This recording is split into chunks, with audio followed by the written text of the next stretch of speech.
at the Palm Lake Library, and today we're going to do a quick library crash course and kind of go over a couple of different things that the library offers and some research tips, that kind of stuff. So let's get started.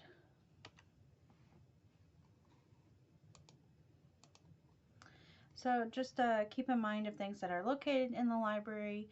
The library houses the community center, the Center for Sustainability, the Writing Center, Supplemental Instruction and STEM Center, and the Library Learning Commons. We also are the center that houses the Center for Teaching and Learning with Dr. Adnan Rasul. So we do a lot of great things in the library, have a lot of great resources that we can connect you to. If you're not quite sure which one you need, you can always just reach out and let us know. We can point you in the right direction. And just kind of a reminder for our faculty that might be watching this of what kind of resources we do offer. We offer the general, databases, ebooks, books, interlibrary loan. We also do research help and support. So if you're needing help finding articles and doing reports and looking into things, that's something the librarians are more than happy to help you with. You can just reach out to us and let us know. We also have study rooms, so if you are on campus and your students just love your office so much that you can't get work done, you can also stop by the library and book a room. It's on the second floor in the back, so you kind of have like this quiet little space that you can do study. Maybe you're like me and you just need a space that's out of your office with no distractions, so you can devote time to that specific research. That's a great option for you. You also have your department liaisons, and these are like librarians that are especially assigned for you for certain areas and disciplines that are more comfortable in that area, and they focus more in those. So moving into your liaisons, and for everyone else, your librarians. So you're looking at the Palm Lake Library's 7 librarians here on the main campus. We also are more than happy to come to the centers if you want us to. You just need to reach out to us because we love to visit and we love to pop into your classes, whether it's Zoom or in person. This is the most active bunch that I've gotten to work with, and we're super excited to share what we have, the knowledge we have, and just be a resource and a tool. So definitely reach out to us if you need help. We are more than happy to talk to you, talk to your class, help a student, anything you need. So different ways that you can reach us as faculty or students. The general, you can email us, you can come and talk to us in person. We also have chat features for those that are can't just walk in, or you're more quiet natured and you just don't want to get out of your dorm because it's snowing, because we're getting into that snowy season. You can use chat where you just send us a message, and if nobody's on chat, then it typically formulates an email and sends it to us, and we try to keep an eye on those and get those updated and answered as quickly as possible. And we also offer in-class lectures. We do a lot of information sessions and crash courses and workshops, that kind of stuff. So, and if you're needing something, you can let us know. We can kind of tailor it towards what you need. So the first resource I'm going to talk about for anyone that's looking for articles, you're doing research, or you have to write a paper or something, it's called LibKey Nomad. It is a browser extension. It's something free to you that we pay for. And essentially you just download it to your laptop or your iPad or whatever you use for your research, or desktop computer, whichever browser, and you mark that you are connected to the University of Tennessee Martin. You'll put in your credentials to connect you to it, and then what it's going to do is it's going to give you this symbol that you're seeing right here, this little blue bar with the green teardrop. Whenever you're looking for things on like Wikipedia or Google Scholar, anything outside of the library, what it does is it connects you back. This allows you to be able to find UTM articles that we pay for without having to pay for them. It allows you to avoid those paywalls. It allows you to search broad different places and be able to still link back to those free resources. And I wanted to give an example of this in person, so I'm going to bring my screen down just a second. And we're going to go to Wikipedia, and we're going to look up cyberbullying. That was one of the most popular terms in our search history, according to EBSCO. So we're going to go to cyberbullying, and what we're going to do is we're going to go to reference. And I will say this is the browser that I have it downloaded for, and instantly you see that blue bar with the green teardrop, and it just kind of shows you like what ones we actually have access to. You'll notice not all of them have them because we don't have access to all of those. And then essentially you should be able to download it from there. Anything that you could do before you have that access, you have the download button, you have the print. It'll also ask you if you want to annotate on this, all that kind of stuff that you would normally do. Then you have access options where you'll put in your UTM information.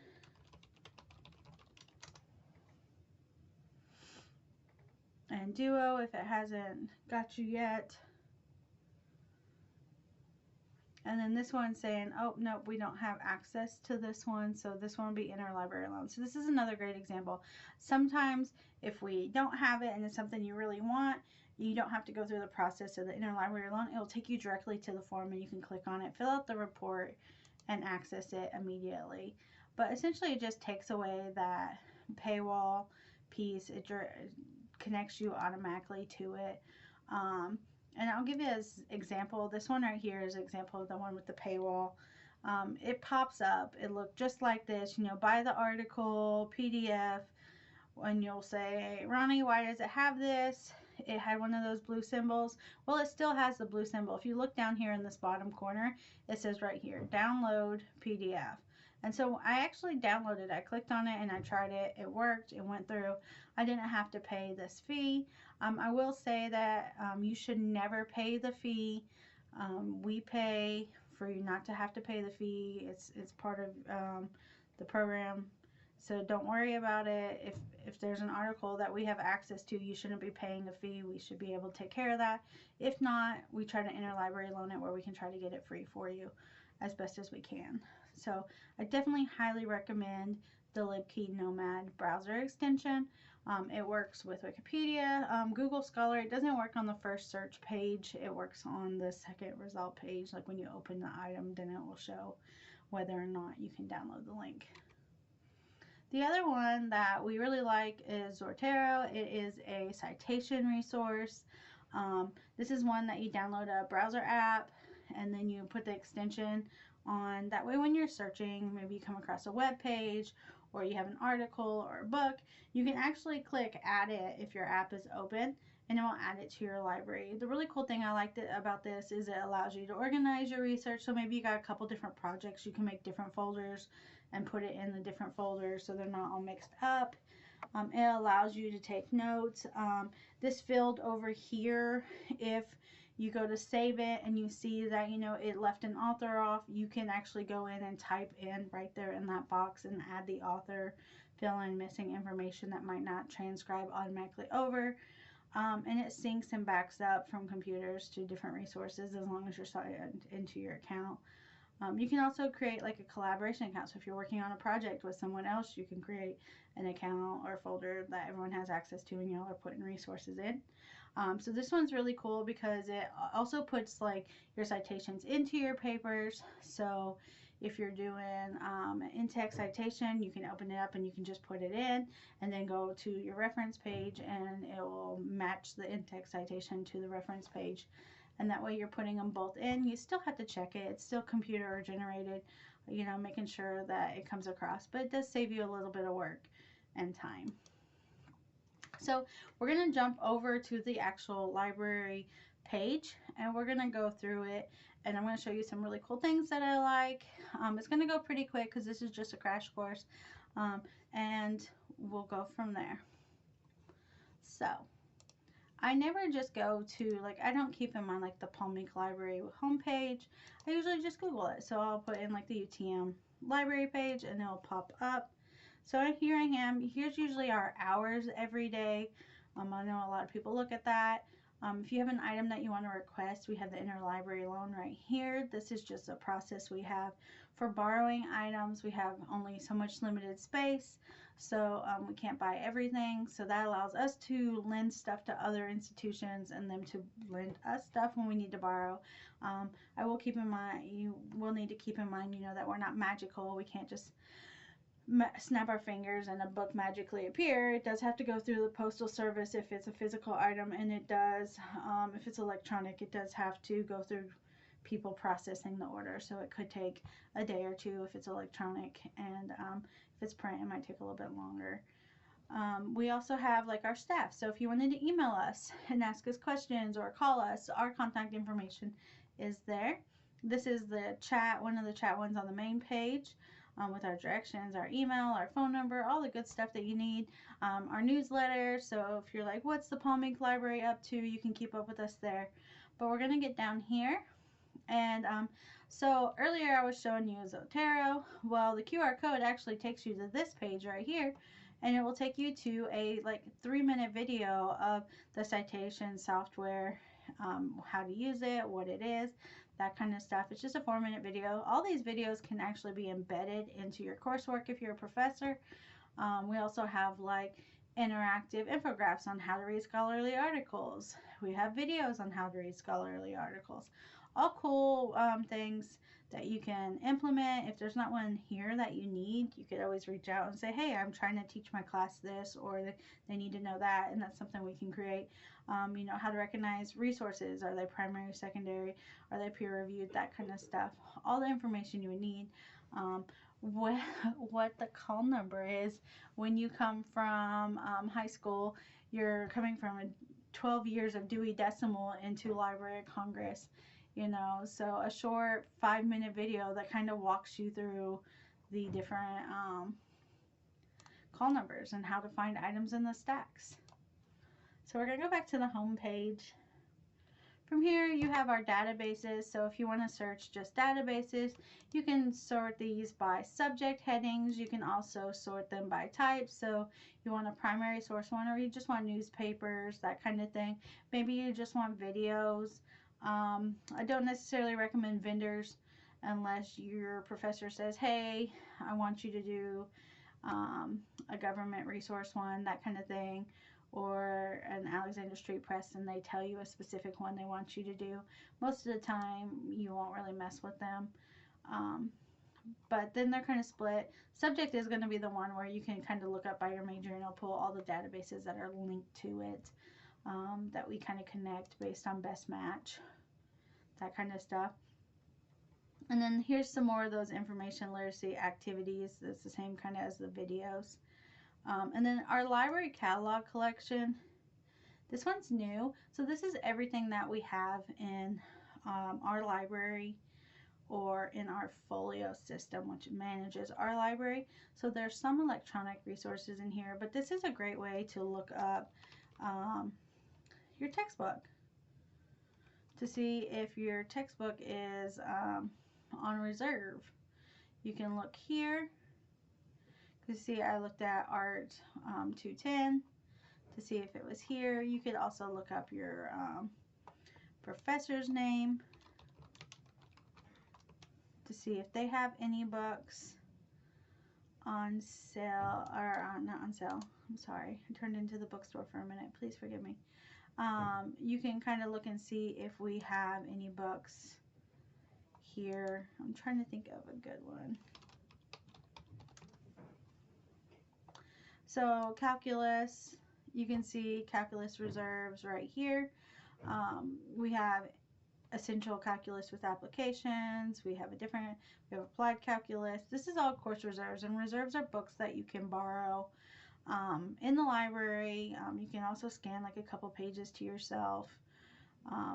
Fair use. You can't scan the whole book to yourself and use it, but if you got that $200 textbook that you just cannot afford, it would be a great way to look in here and see if it's something that the library has, so that you might not have to buy it. Or maybe you bought your books and they haven't come in yet. You can see if the library has it, and you can use it until your book comes in so you don't get behind, that kind of thing. And then say you are doing an assignment and you're not sure who you want to talk to, you can go to this library liaison page. And it kind of goes by subject, and you can kind of find your librarian based off of it. And they're more than happy to help you with research.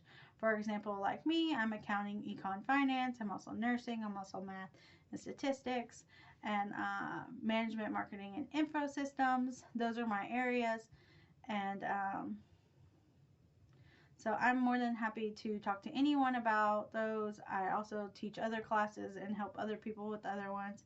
But this is just kind of a list to kind of get you started with our email and our phone numbers if you need to get a hold of us. And we are also, just a shout out, a member of Libby. So if you have a UTM username and password, you have a Libby account, a free library card that you can use. And there's a LibGuide that is listed as Libby that will walk you through how to add that card to your Libby account. So that's free books for you, free audiobooks if you're a driver or you just like to listen to them, so definitely check it out. Okay, so back to searching. This is what we need to know. So we want to do some research, and let's say your professor just gives you a general assignment on music. Okay. I'm one of those where my brain will go all over the place. I'm not sure what I want to do. You said music. Okay, so when I search, okay, we have this music research starter topics.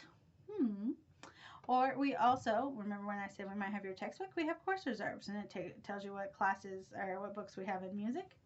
But I'm actually going to take you all the way over here on the left to this concept map.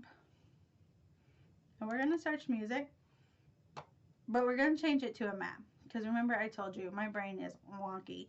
There is an instructional video if you want to watch an instructional video.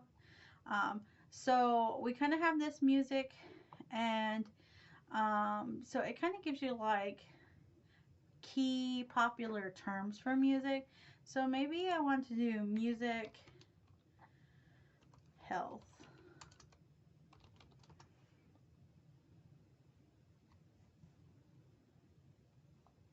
Let's see if anything comes up with music health.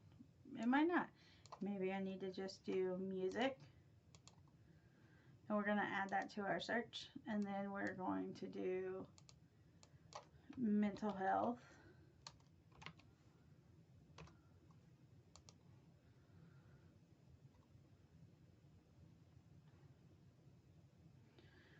We'll do mental state. We'll add that one to it.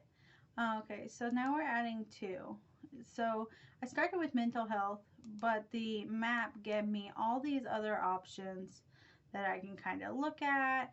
It gives you kind of a description of it, the domain, synonyms for it, that kind of stuff. Then you can kind of get like a preview of, okay, it gave me 1,000,000 results. Okay, all these, it says if it's peer reviewed, and I can see, okay, these are looking good. What if I did music and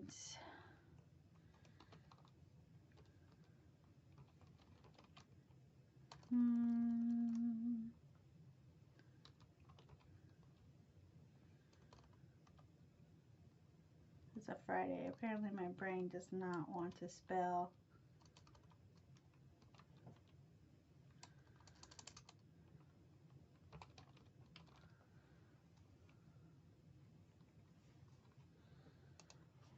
And playing.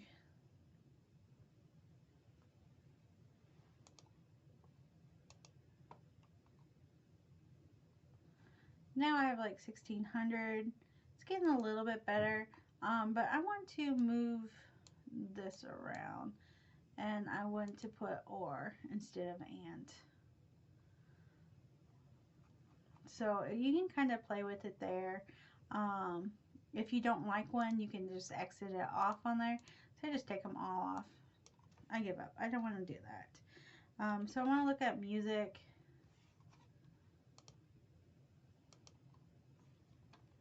And happiness.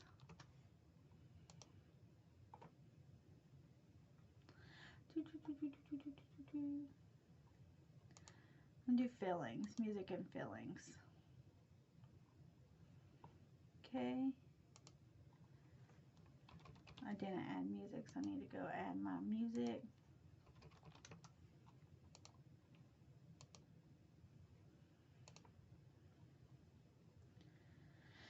Music, feelings, stress. I'm going to add singing to it.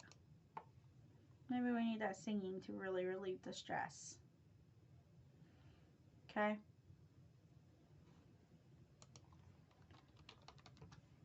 We want to put stress in there too.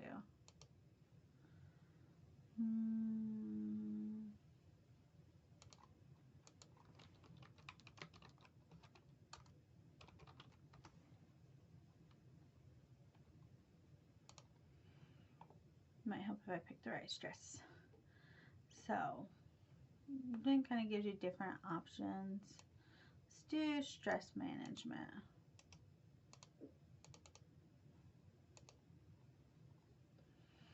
But you know, it doesn't necessarily have to be singing, so we're going to change that one to or. Okay, so now I have my results. I'm like, okay, I'm seeing some in here that I like. This is really good too if you're not sure what keywords you want to use. So, because you can kind of like just flip through it and kind of find the different words or the other words that are good alternates for it. So now I've searched it, I have my results, but you know what? My professor said it needs to be in the last 5 years, so I'm going to add that filter on. And they also want it peer reviewed, so let me add that peer reviewed filter on. Okay, so now you see these highlighted words. That's basically saying those are the keywords that it's pulling out that matched it on. And say, you know what, I don't want a journal. I think I want an ebook. And this might take completely all of them out. Do you know why I took all of them out? Because we had that peer reviewed selected. And most books aren't going to be peer reviewed. So let's take that peer reviewed off now because we're going to look at books from the last 5 years. Books. So here's your books. And this one says access now. And it took you right to your book. Where you have the option to do a citation. You can download some. I will say if you download it and it's one where it's kind of like Libby. Once you download it, when your time's up, it takes it back without you knowing. Just unlike Libby, it doesn't warn you. It's just like, okay, your time's up, and it just won't load anymore. But then you'll have some that have like access options, and it'll say full text or ePublish full text, and then some will have multiple options, and you'll get to select. That's okay. There's nothing wrong with that. So definitely something to keep in mind. Okay, so we did this search. We like it. We like the results. But you know what? Our buddy just called. They want to go get Chick-fil-A, so we need to take a break. So we're going to save this search so I don't have to start all over. So we're going to save this. This is going to be for Music 101. So I just want to put the class that I'm taking so I'll know what it is, and then we're just going to save the search. Okay. Now we'll say if you're not signed in and it's not on a computer that recognizes you, it will not save. And when you go to your searches, you will not be able to find it. So we're going to go over here to saved, and we're going to see if it's there. So then we go to searches. There it is right there. But I'm not signed in. So I want to show you, like if I exit off of it, and I go back to the home page and I go back in and I search. I'm just going to search music this time just to get into the page.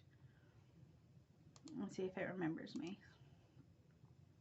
So I go to saved and I go to search. You see it's gone now because I didn't sign in. And I need to sign in so that the computer knows it's me. Which makes sense. And now I'm signed in because this is my personal computer at work, so it knew it was me. So here's some examples of ones that I've saved for training purposes before. Okay, so once you save one, your class is over and you're like, I don't need it anymore. You can actually go over here to your saved project, your searches, and you can actually delete it. So I can click on this one. It takes you back over to the actual search. Then I'm gonna see if it'll let me actually delete it. It should let me delete it. I might have to select it and then delete it. So weird.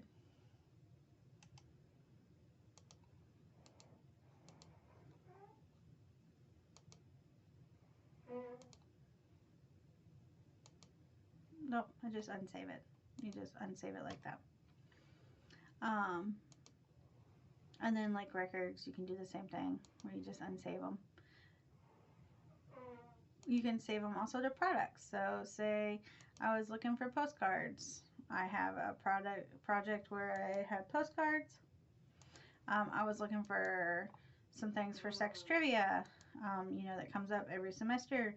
So here's some articles and books that I found for that. So I saved it to a project. All those you can save, and let me show you how to do those saves. So say you do your search, you can actually save your search here, or you can save your actual item to a project here.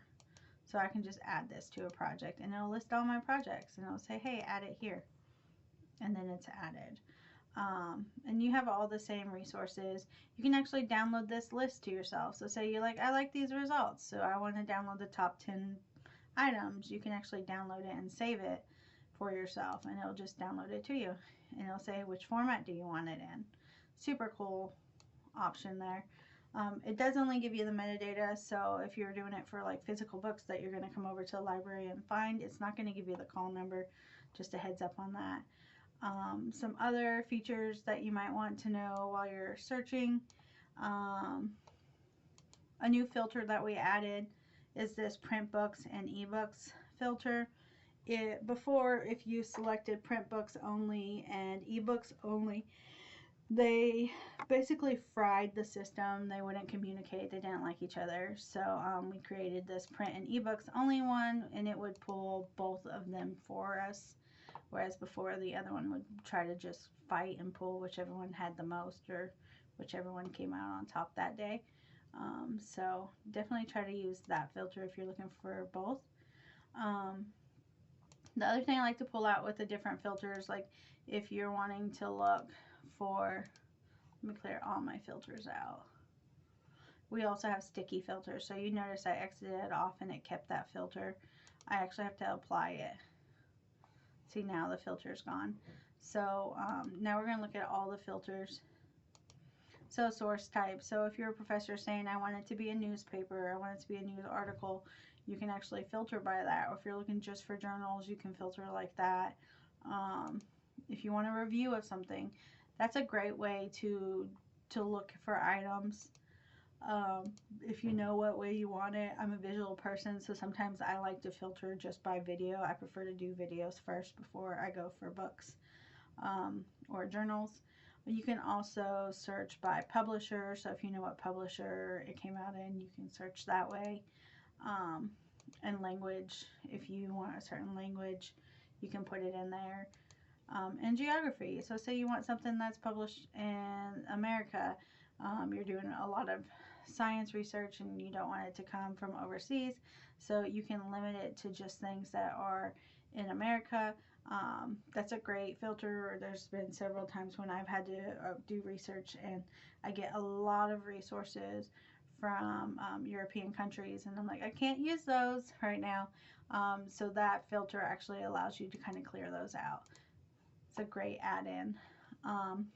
And then my favorite feature of all time right now that we actually have on our search is the natural language selection. So earlier I was saying, you know, sometimes I struggle with coming up with those keywords. It's something that you learn over time. So the natural language search is a way for you to do a search and just normal conversation. So I would say mental health, Dungeons and Dragons, impact on, and you notice it had all those other ones, so I'm just going to click on that and then keep going. Impact on mental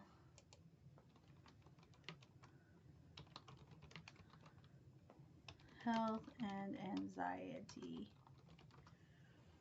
And then I'm going to come over here and I'm actually going to select this. Technically, this isn't a question. I think I still actually put a lot of keywords in there with my Boolean search, my ands and ors. So you'll start seeing, you know, it's highlighting those. But let me actually put it in as a question.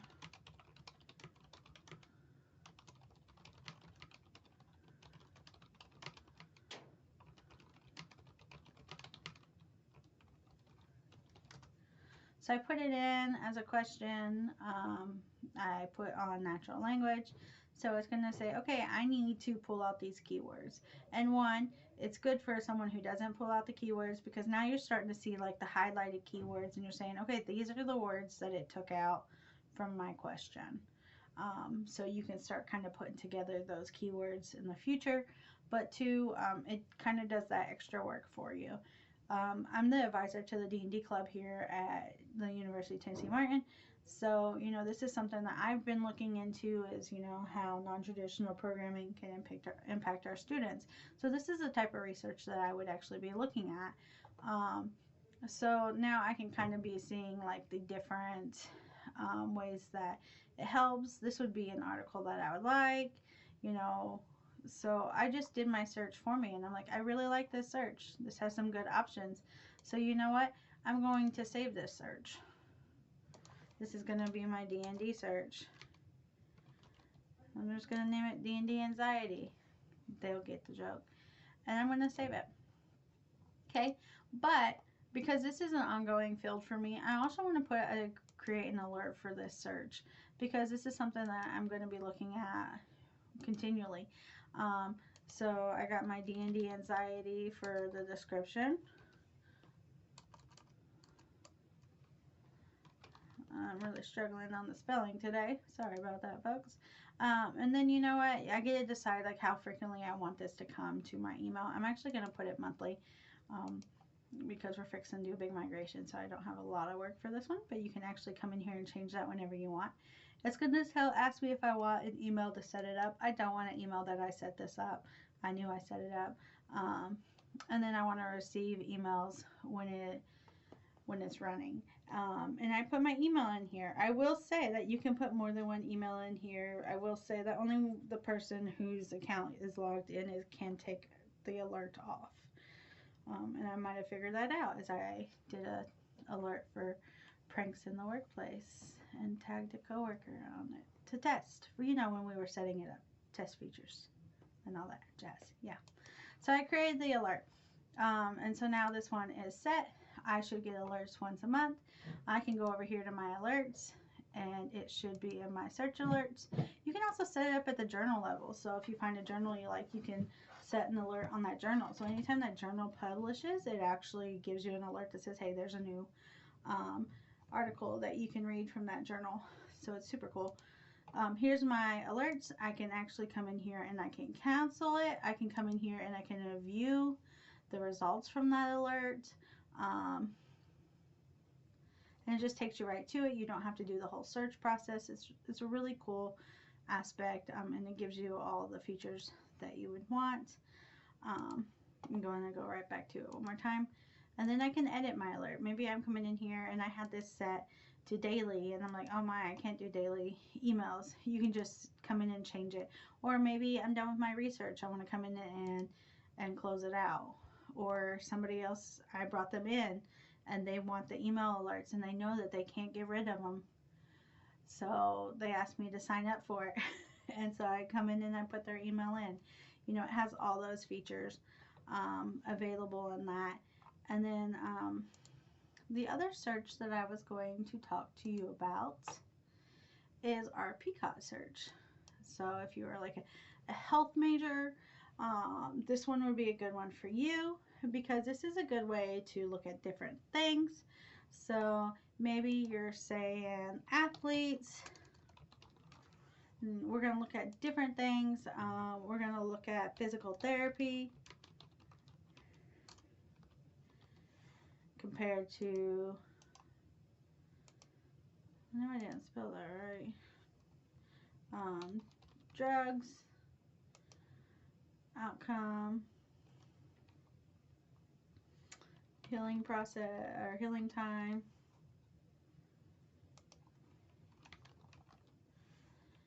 We'll see what comes up. I knew I didn't spell that right.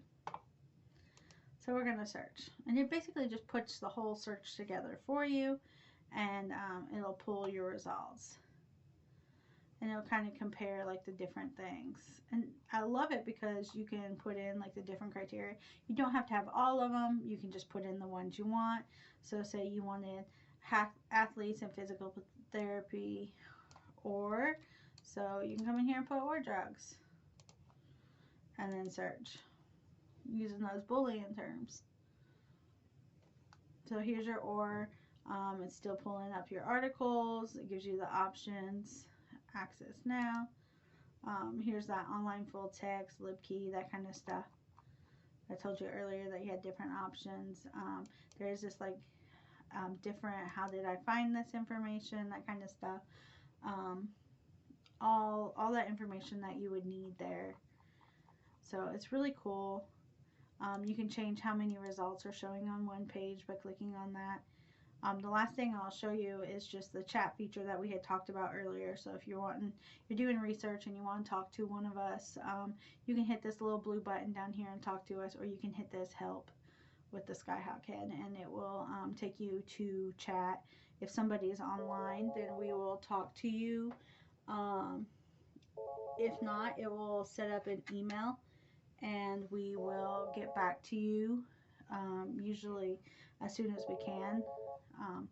But yeah, so it's a pretty good feature. Sorry, my phone is going off. I forgot to hit do not disturb. But yeah, so this is the library crash course. And if you need anything, please reach out to us. We are here to help you. I hope you enjoyed.